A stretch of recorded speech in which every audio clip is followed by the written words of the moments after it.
ganda ng view. So saan natin ipapark yung motor? Tapos ang pupuntahan natin ay yung Noah's Ark.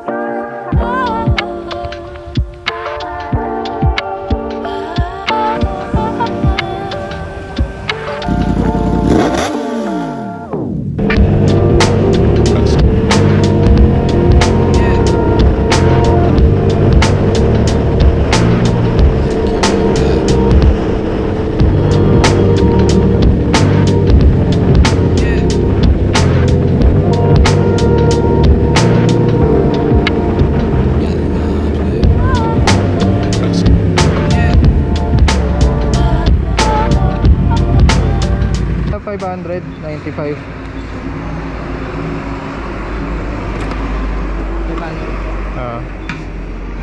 Ready ka na? Ay ka sa vlog.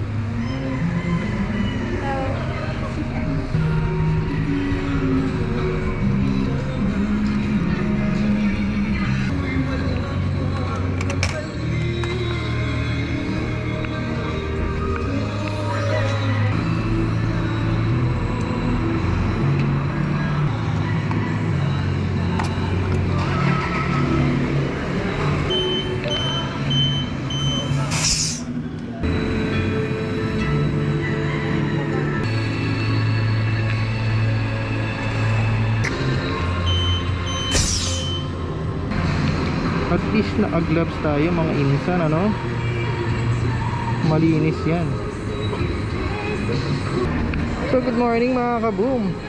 For today's video, tayo ay pupunta sa Viewscape Nature Park para mag-hike. So yung Viewscape Nature Park ay sa Tanay, Rizal, banda. So ang daan natin ay sa Marilake.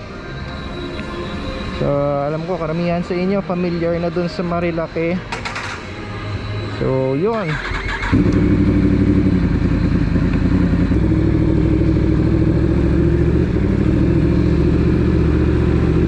So mag-hike tayo today mga kaboom. Naka-on ba yung video? Yun, naka-on. Dati kasi hindi ko na-on yung video. Sabi ko lang sinabi. Tapos pag-tingin ko, oops, sarado pala. Okay, ulit. Yun yung mga rookie mistakes as a new vlogger. It's already 6:47 in the morning. Tapos ang ETA natin is 1 hour 30 para makarating doon sa Viewscape Nature Park. Daan natin is dito sa Boni Serrano, and then dire-diretso na lang Marcos Highway papuntang Marilake. After that, hindi ko na alam kung saan kami pupunta. So bago tayo lumarga sa ating mga trip, mahalagang i-check muna natin ang ating mga sarili at ating mga motor na dala or sasakyan, ano. So kanina nagpagas tayo para hindi na tayo pahinto-hinto doon sa Tanay, at nagpahangin na rin tayo ng gulong. So additional checks lang din is kung nagmamotor kayo ng big bike katulad ko, ay aso, paggabi nilub ko na yung ating kadena para iwas sa kalawang. Ayan.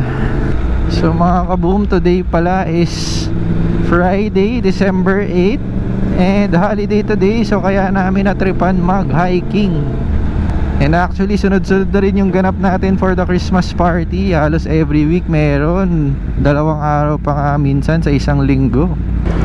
Mahal pala dun sa uni oil na pinagasan natin kanina, no? Kasi 68 per liter yung premium 95 na gasoline.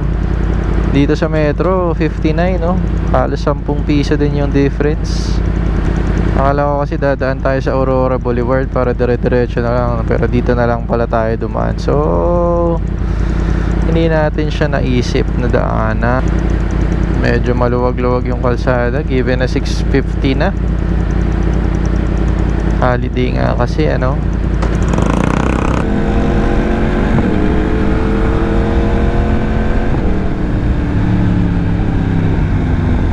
So ang laki ng improvement dito sa daanan na to. Ito yung Boni Serrano Avenue. So dati halos 4 lanes lang sila, 2 lanes papunta doon, 2 lanes pabalik. So ngayon nag-extend na sila hanggang dito. Pero as you can see, hindi pa napipinturahan yung kalsada. Medyo kailangan pang i-work on, pero at least laking tulong na. Nakabukas yung video.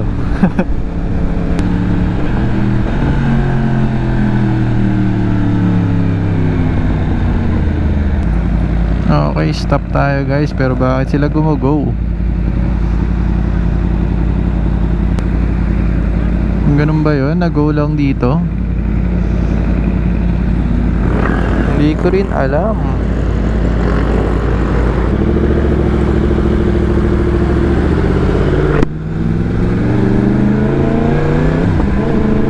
Hindi naman daw nakakawit yung OBR ko, mga kaboom.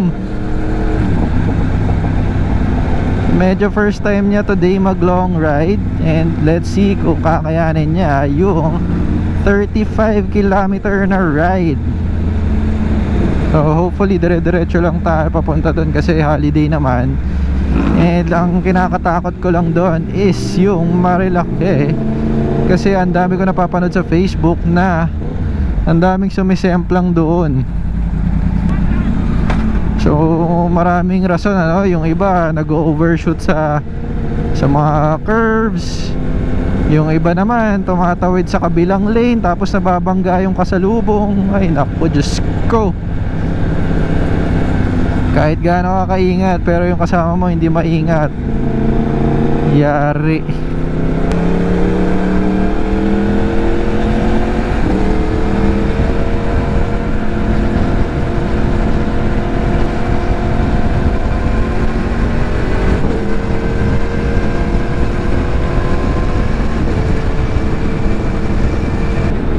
Actually mga kaboom, si Optiboom yung motor na araw-araw kong pinapapasok, ano? So medyo sanay-sanay tayo sa paggamit nito, lalo na sa traffic. So pag nasa traffic ako, hindi yung temperature ata nito hindi bumababa ng 90. Kaya halos magdamag nakabukas yung fan. Kasi pagdating ng 99 or 100, nag-activate na yung fan niya.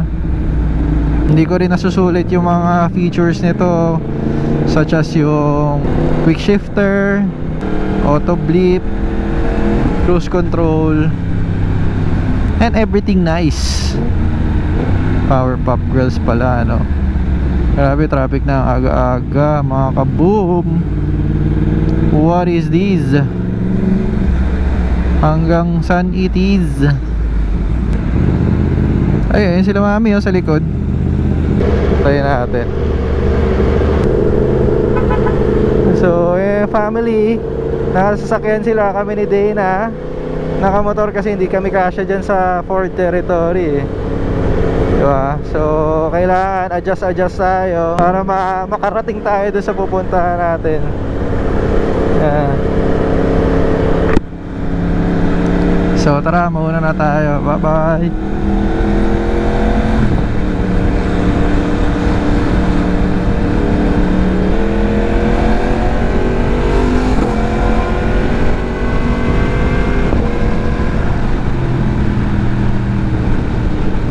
Naalala ko nga rin pala mga kaboom, dito nga pala yung may kumakarera dati, no? Kaya accident prone din dito sa Marcos Highway kasi ang laking daanan pero hindi siya expressway. Nakakatempt yan humataw ng mabilis oh, dahil nga mahaba, malawak, pero maraming sasakyan kaya delikado. Tapos kung hindi ka familiar sa daan, usually yung pinaka leftmost lane merong 2 lanes na sinasakop yung mga nag-U-turn. So yan, ang safe kung dire-diretso ka lang is dito tayo sa motorcycle lane para safe na safe lang yung ating biyahe, no? So itong mga kasabay natin, tingin ko pupunta rin sila sa Marilake para mag-chill at magpahinga given na holiday today. So let's see. Ingat-ingat lang sa biyahe mga lods, mga kaboom. Sa pagpa-vlog pala, no, ang hirap kasi ang dami mong sinasabi tapos minsan paulit-ulit na lang. Nauubusan din ako ng sinasabi. Okay mga kaboom, so medyo gumaganda na yung view. Nakakakita na tayo ng mga bundok na feeling ko maaabot na natin ganun. So si ating naka-red na click nga ba yan? Oo, click. Nandito pa rin sa harap natin, ano? So mukhang papunta rin siya sa Marilake. Mukhang chill din siya for today's video. So ayan, ang lawak ng daanan, no? Ang sarap bumenking-banking dito. Pero syempre, wala tayo sa racetrack para gawin yon. So chill lang tayo. So ingat-ingat lang guys sa mga tumatawid dito, oh. Sa sobrang laki ng kalsada, medyo may kabagalan yung pagtatawid ng mga sasakyan at mga tao kasi ang laki ng kalsada eh. So dapat kailangan alerto ka sa nakikita mo. Kailangan nakatitig ka lang lagi sa kalsada, no? Tsaka sa paligid mo. So day na, magsimula na yung mga banking. So as my OBR, as my angkas, pagka medyo naglilin tayo pa ganyan, sunod ka lang sa akin. Huwag kang kokontra pa left or huwag kang kokontra pa right. Kunwari, nag-lean tayo sa right, di ba?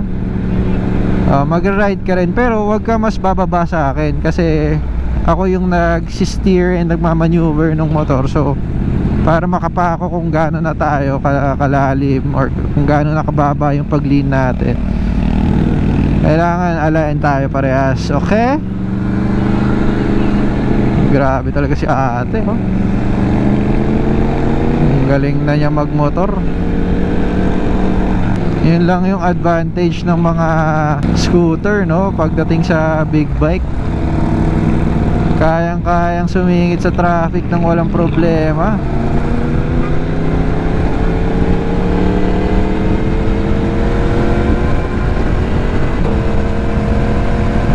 Pero since maluwag-luwag dito mga kaboom, let's go.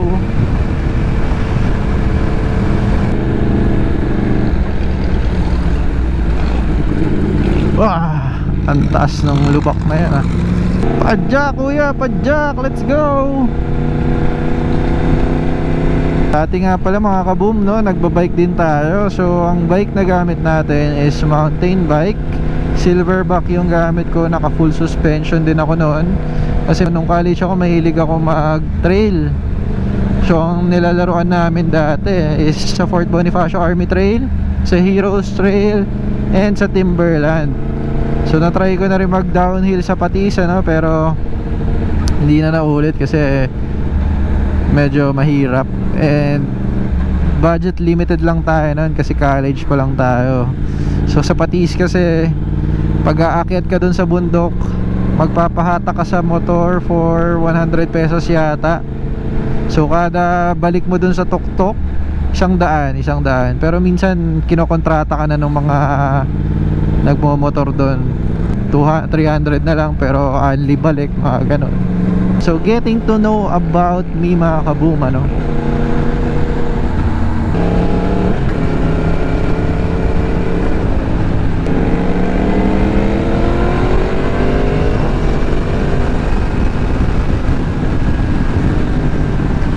Oops, sobra na mga kaboom. Ang ganda ng view. Ang ganda ng view mga kaboom. So ang dami lang nagmi-meet up dito. Meron tayo nakikita mga naka classic bikes. Meron din tayo nakikita mga naka coffee racer bikes. So nandito na pala tayo sa Boso-Boso. At ayan, medyo curve na dito, no? Pa-curve na, pa-banking na tayo.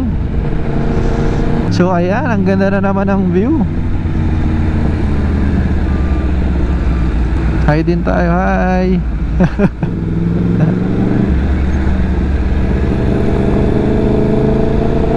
Ganda ng view mga kaboom. So kung naririnig nyo yung ating pipe mga kaboom, no, Leo Vince nga pala yung brand nyan. And hindi siya naka full system, cut delete lang siya via mid-link na pipe. So walang hiniwa, it's just that tinanggal lang yung catalytic.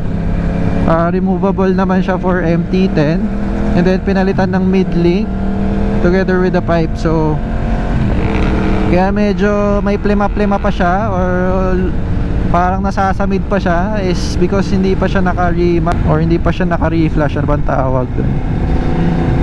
Wala rin tayong servo na nilagay dito, so medyo matagal ko na rin tong pinalitan, pero hindi pa rin lumalabas yung sinasabi nilang error. So hopefully hindi siya lumabas ever. Let's see. Mag-iingat kasi minsan may mga tumatawid na aso. Bigla silang tumatawid nang walang pasintabi. Yan, meron, no? May mga pa isa-isang aso. Okay, parang nasa paanan tayo ng bundok. Ayan, sa taas tayo. May backfire pa yung pipe natin mga kabung, kaya minsan pumuputok-putok talaga yung plema nya. May ubo, ganun. So dun sa previous video natin mga kaboom, diniscuss ko yung mga features nitong si Optiboom. So para makita nyo, pwede nyo panoorin yon. Yun yung video namin going to Lipa, Batangas. At nag food trip lang kami ni partner. Doon sa video na yun, bukod sa food trip namin, nagpagpit din ako doon sa barbershop ng kaibigan ko. Okay, ito na yung paakyat. Day na. Akyat na tayo ulit sa bundok.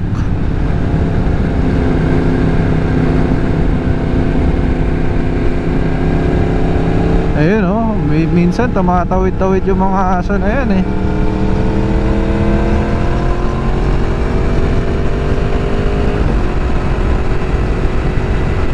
Tama na. Uy, ano to? Ano yun? Mukhang may nalaglagan ng gamit ah. Lamig, no? Sarap. Kasi wala nang masyadong sasakyan dito. Tapos puro bundok na, puro mga puno. So parang kakaulan lang din mga kaboom, no? Medyo basa yung kalsada kanina pag alis natin, kaya ang lamig ngayon. Yung hampas ng hangin sa katawan ko, ang lamig. So ito na yung mga banking. Simula na tayo sa mga banking. So hopefully walang mangyari sa ating masama.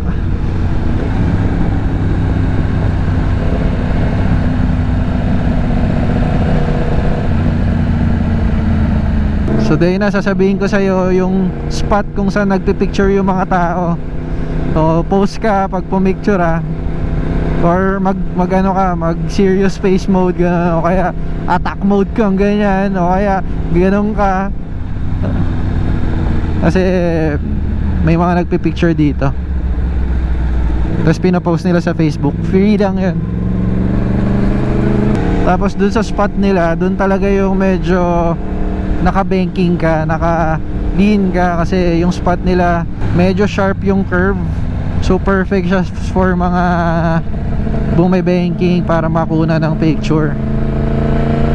Ayun din na, post. Joke, wala pala sila dyan.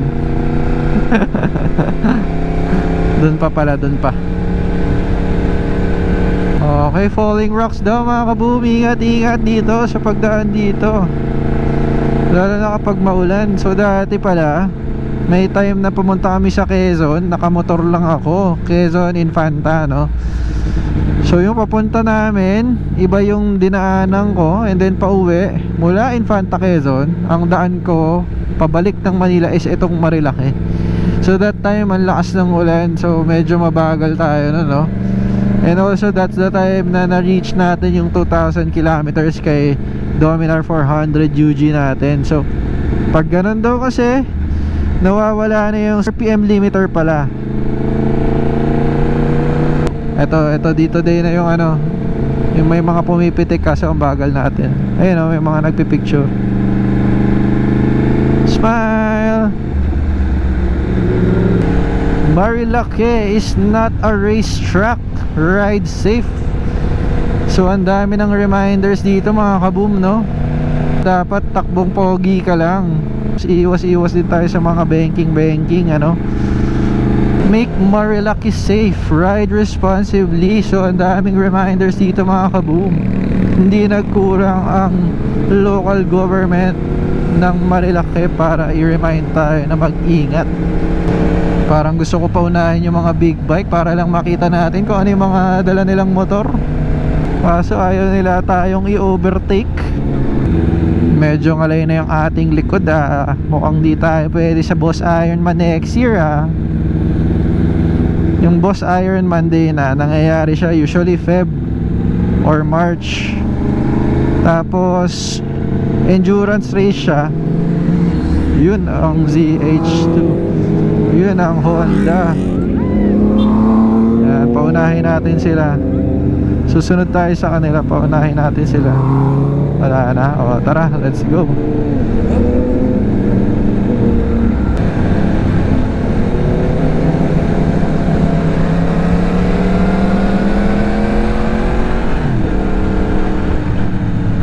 Okay, so hindi na nga po tayo magkarinigan, ano, dahil medyo malalakas din yung kanilang mga pipe. Bye bye, nauna na sila. So mga kabu, kung may mga magtatanong dyan, kung may grupo ba tayo, meron akong kagrupo. Nag-iisa nga lang, no, yung partner ko. So kaming dalawa lang yung nag-ride. At saka si Airpat. So dalawa lang silang kagrupo ko mag-ride. Wala po tayong sinasaliang mga grupo-grupo, no? More on solo rider lang tayo. Sana wag tayo lumagpas. Kasi nakakatuwa mag-banking. So ito na yata yung papunta sa Devil's Corner din na. So bakit Devil's Corner yung tawag nila? Kasi medyo sharp pala yung curve mo. Tapos doon maraming na-aksidente. Kaya dito mabagal na, pati mga big bike nagbagal din.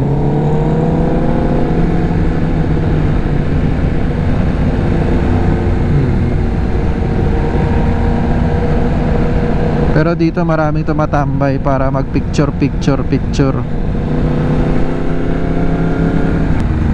Oh, ito din na, oh.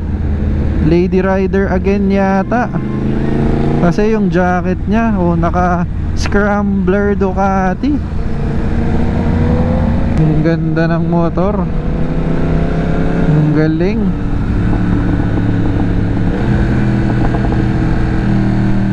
Tapos minsan may mga nakaabang dito na police, mga nanguhuli na mga nag-overspeeding, mga nagbe-banking.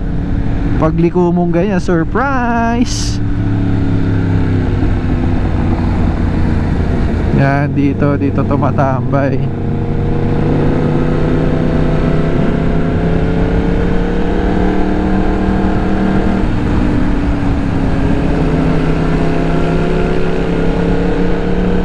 So again, going back sa Boss Ironman next year, gusto ko sanang sumali, no? Pero wala tayong time mag-practice and wala tayong budget para invest. So let's see kung merong darating na blessing at makasali man tayo.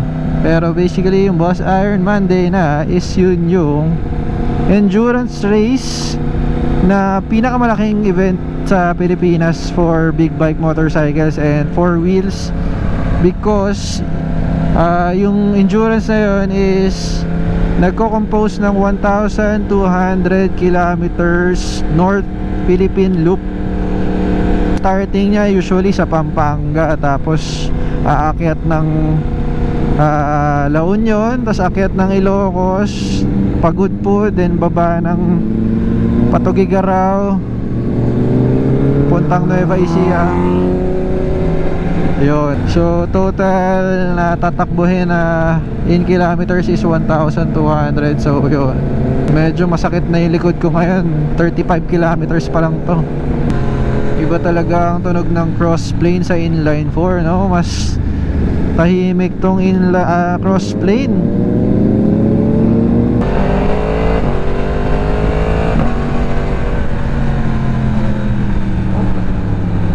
Okay, so I think malapit-lapit na tayo sa pupuntahan natin. Ito na yun. Yes, naalala ko pa siya. Oo, medyo rough road dito eh. Ayan. Tama. Galing, naalala ko pa. Ayun oh, ganda ng view. Ayan na yung entrance nila. Ayun, viewscape. So andito na tayo mga kaboom. So fair morning. Dito pa.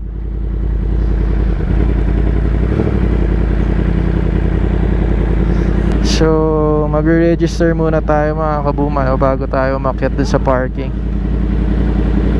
Okay, so mga kaboom, punta na raw tayo dun sa parking area nila. So, medyo kinakabahan lang ako dito sa paakyat natin, no.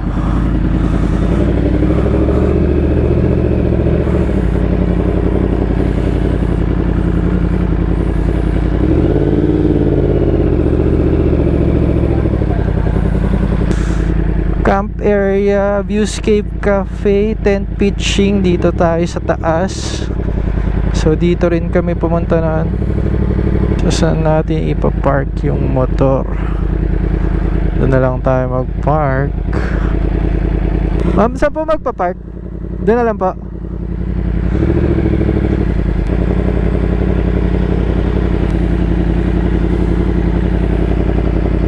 Park ko na lang to paatras mga kaboom para hindi tayo mahirapan lumabas later, since mag-hike tayo, gamit na gamit ang ating paa at legs. So baka mamaya hindi ko na to matulak, no. So paatras na natin siya i-park.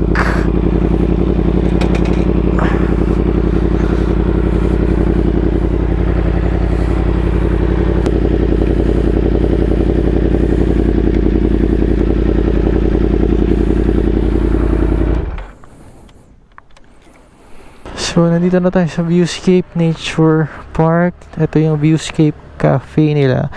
Merong hugasan dito, may CR, and then may grill area, may glamping area, may tent pitching area.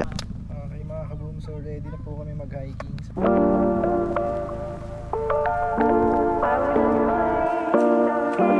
So nag-hiking na tayo mga kaboom, Sama natin yung ating kambang. So ngayon, pupunta tayo sa Noah's Ark.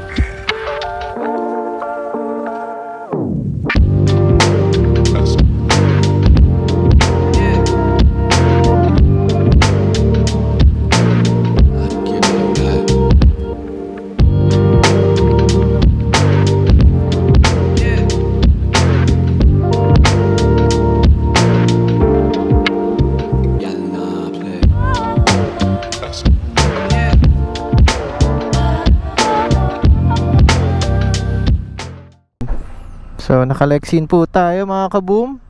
Yan po yung gamit nating intercom. Ang next destination ay sa Palpitate. So Waze tayo papunta doon. 8 minutes sabi ni Waze. So dito talaga ako hirap. Yun. Okay, let's go.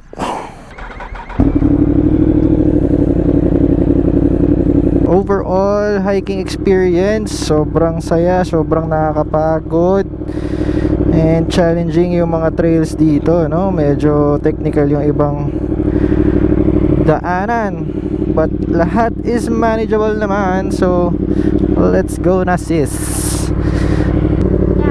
Tingin daw, tingin daw. Okay, let's go. Oops, medyo madulas dito mga kaboom dahil loose yung mga bato. So hindi ka pwedeng malupitang turn.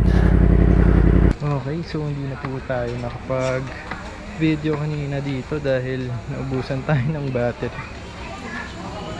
Salita pa ako, salita. Off na pala yung camera. Ang galing. So yung Palpitate.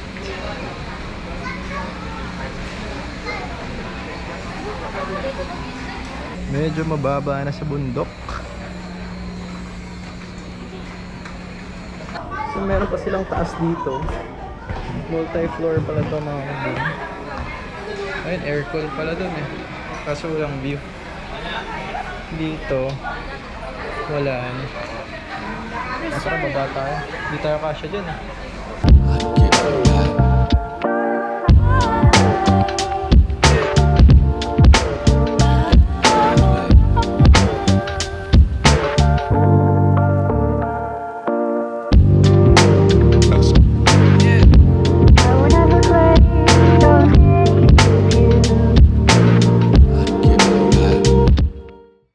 Okay mga kaboom, so uwi na po tayo. We're done for the day. Grabe, antok na. Pero laban pa.